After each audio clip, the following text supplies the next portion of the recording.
స్వామి అని ప్రార్థించగా సూత్రులందరికీ వినాయక వ్రతం చేయమని ఆదేశించను. ఇలా చెప్పసాగా ధర్మరాజా ఒకనొక సందర్భంలో శ్రీ కుమారస్వామి కైలాసవాసైన పరమశివుని సందర్శించి, తండ్రి, మానవుడు ఏ వ్రతం చేయడం వలన సమస్త విజయ వైభవాలుగా, పుత్ర పవిత్రాదిగా, వంశాభివృద్ధిగా అన్ని కోరికలు తీరిన వారి సకల సుఖ సౌభాగ్యాలు పొందుతారు. అటువంటి వ్రతాన్ని ఆనతీయండి అని చెప్పేసి కోరగా, అందుకు సమాధానంగా పరమేశ్వరుడు శివుడు, నాయన కుమారస్వామి సర్వ సంపత్కరము, ఉత్తమము, ఆయుష్కామాంత సిద్ధి ప్రదమైనటువంటి వినాయక వ్రతం ఉంది. దీనిని భాద్రపద శుద్ధ సవితనాడు ఆచరించాలి. ఆ రోజు ప్రాతకాలమైన నిద్రలేచి స్నానం చేసి చతుర్భూతంపై నిత్యకర్మలు నెరవేర్చుకుంటూ తమ శక్తి మేరకు బంగారంతో కానీ వెండితో కానీ కనీసం మట్టితో కానీ విజ్ఞాసుల యొక్క వ్రతం చేసి తమ ఇంటికి ఉత్తర దిక్కులో వడ్డు కానీ బియ్యం కానీ వేసి మండపాన్ని నిర్మించి అష్టదళ పక్కన నిర్మించి గణేశుల యొక్క వ్రతం ప్రతిష్ఠింపజేయాలి. ఆ శ్వేత గంధాక్ష పశు పత్రాలతో ఆ యొక్క భోజనం చేయాలి.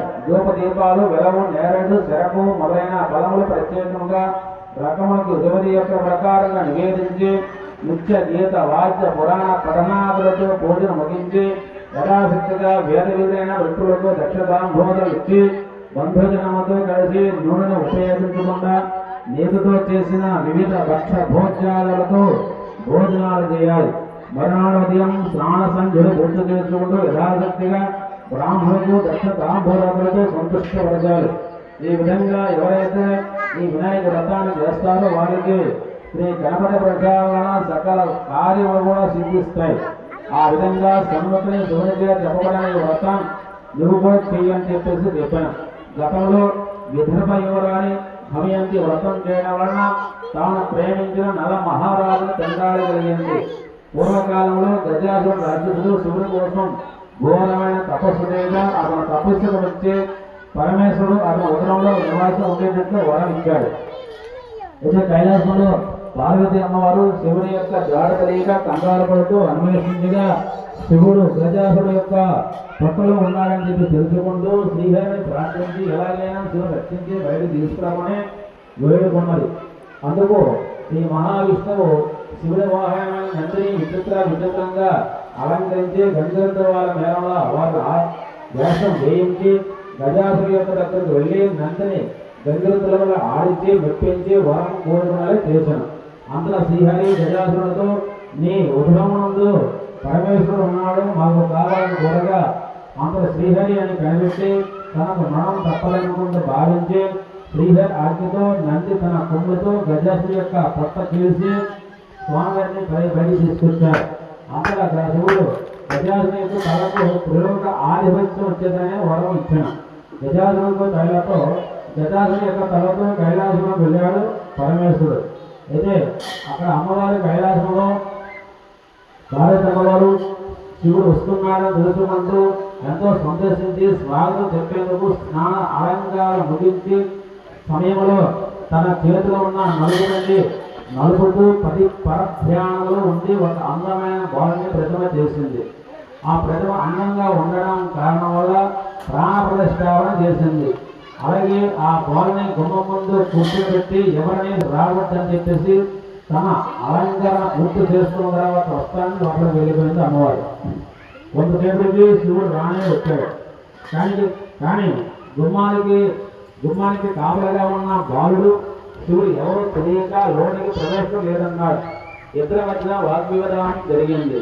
శివుడికి తన ఇంట్లో తనకే అనుమతి లేదా అంటూ ఉగ్రుడై కోపంతో తన త్రిశూలంతో బాలుని కంట నరికివేశాడు. ఇద్దరు పార్వతమ్మ వచ్చి శిరసు లేని బాలుని చూసి విలపించింది.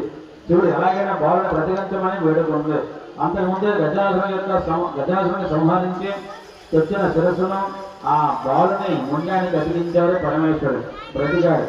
గజాసురుడి శిరస్సు శాశ్వత గృహోక్త పూజిత కల్పిస్తాను ఇచ్చిన వరం ఇలా ఫలించింది. గణేశుడు గజానుడు త్రిలోక పూజిత కల్పించుకున్నాడు. ఆ తర్వాత శివపార్వతుడు కుమారస్వామి కొన్నాలయంత్రులు జన్మించారు. ఒకనాడు దేవతలు, మునులు, ఋషులు అందరూ కూడా పరమేశ్వరుడికి వెళ్ళి, అయ్యా విజ్ఞాధిపత్యం కావాలని చెప్పనగానే గణేశుడు నేను సమర్థనం చేసి కొనగానే అప్పుడు కుమారస్వామి అంటున్నారు, నువ్వు మరొకటి వాడివి, నువ్వేమో అక్కడ అధిపతి కాగలవు, తను అధిపతిగా చేయమని చెప్పి శివునికి ప్రార్థించాడు.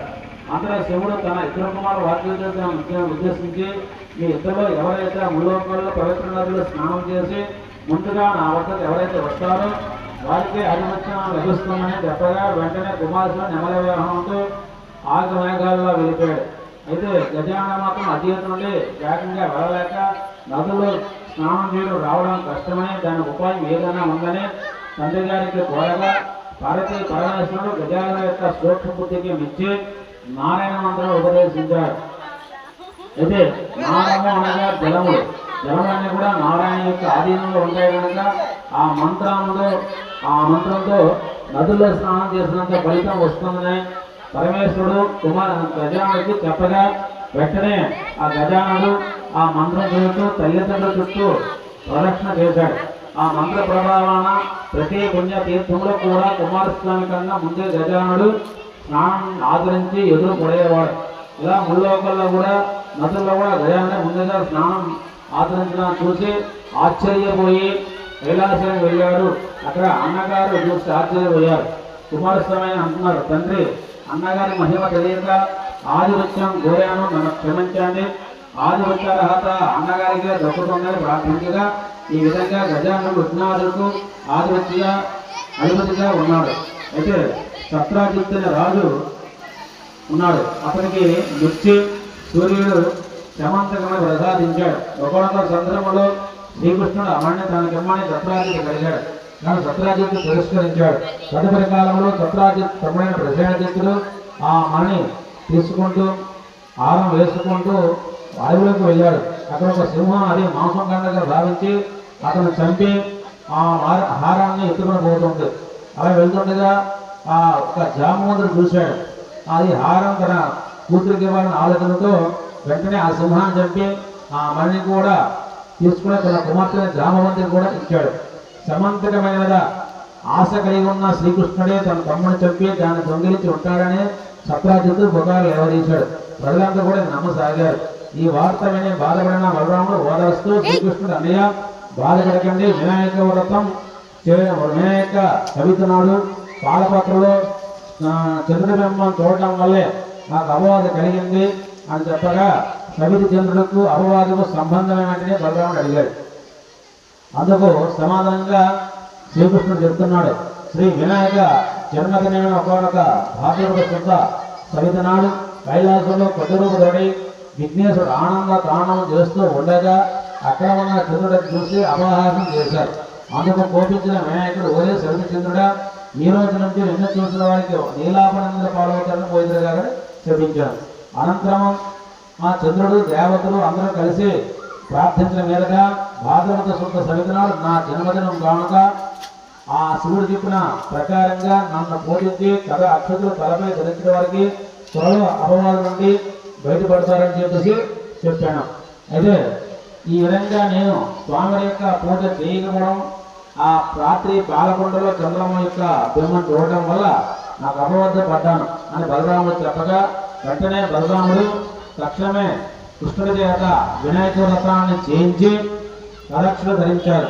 అయితే కృష్ణుడు తన అపనందన బాపుకున్నందుకు అడవికి వెళ్ళాడు. అడవికి వెళ్ళగానే అక్కడ ప్రసేనజిత్తుడు యొక్క వ్రత కళాభారాన్ని చూశాడు. దాని చెంతనున్న సింహం అడుగుజాడలను కూడా చూశాడు. వాటి వెంట వెళ్ళి జామవంతుని యొక్క అడుగుజాడలు తెలుసుకుంటూ తన గుహలోకి ప్రవేశించాడు. జామవంతుల కూతురు జామవతి ఆ యొక్క శమంతకుడితో ఆడుకుంటూ ఉంది. దాన్ని తీసుకుపోగా కృష్ణుడికి జామవంతుడి మధ్యన 21 రోజులు యుద్ధం జరిగింది. జామవంతుడు ససేమర ఓడిపోయాడు. అప్పుడు ఆ శమంతకుడు పాటు తన కూతురైన జామవంతుడు కూడా కృష్ణుడికి సమర్పించుకున్నాడు. కృష్ణుడు జరిగింది అందరికీ చెప్పాడు. మణి తీసుకుంటూ సత్రాజిత్తుకి ఇచ్చాడు. కృష్ణుడికి అవమానించినందుకు నిందించినందుకు సిగ్గుపడ్డాడు సత్రాజిత్తు. తన కుమార్తెను సత్యభామను కూడా శ్రీకృష్ణుడికి ఇచ్చి వివాహం జరిపించాడు. ఈ ధర్మరాజా వృతాసును చంపేందుకు ఇంద్రుడు, గంగను భూమిదిత్తుడు, వజ్రతుడు, క్షీరసాగర మదనముడు దేవదానముడు, సీతా అన్వేషణలో శ్రీరాముడు, కుష్టివాయి నాడుకు సాంబుడు ఈ వినాయక వ్రతాన్ని చేసి విజయ ఆయురారోగ్యాలు కూడా పొందారు. తన వ్రతం చేసిన భక్తుల కూడా తలచిన పనులను తక్షణమే సిద్ధింపజేస్తాడు కనుకనే ఆయనను సిద్ధి వినాయకుడు అంటారు. విద్యార్థులు విద్యనే, దయార్థులకు దయాన్ని, ధనార్థులకు ధనాన్ని, పుత్రార్థులకు పుత్రుల్ని ప్రసాదిస్తుంది ఈ వ్రతం. ఇతరులు పూజించినట్లయినా మరో జన్మలో కూడా వైద్య విధానం కూడా పొందారు. కాబట్టి ధర్మరాజా, నీ వ్రతం చేసి నీ పుత్రులను కలిసి మరలా రాజ్యాన్ని పొందు. సమస్త బ్రహ్మ క్షేత్ర వైశ్య సూత్రాలు కూడా ఈ వ్రతాన్ని యథావిధిగా ఆచరించి శ్రీ గణపతి అనుగ్రహం చేత సకల ఆయురారోగ్యాలు పొందురుగాక అనే సూతుడు చెప్పగా విని ధర్మరాజు వ్రతం చేసి కష్టము తీరి శత్రువులు కలిసి రాజ్యాన్ని సంపాదించుకున్న మహారాజుగా పట్టాభిషిక్తుడయ్యాడు. సర్వేజనా సుగుణా బంధు. బోలో గణేశ్వరాజుకి, బోలో గణేశ్వరాజుకి, బోలో గణేశ్వరాజుకి. అట్లు కొద్దిగా ముందు వేసి కుట్టాల మీద వేసుకోండి.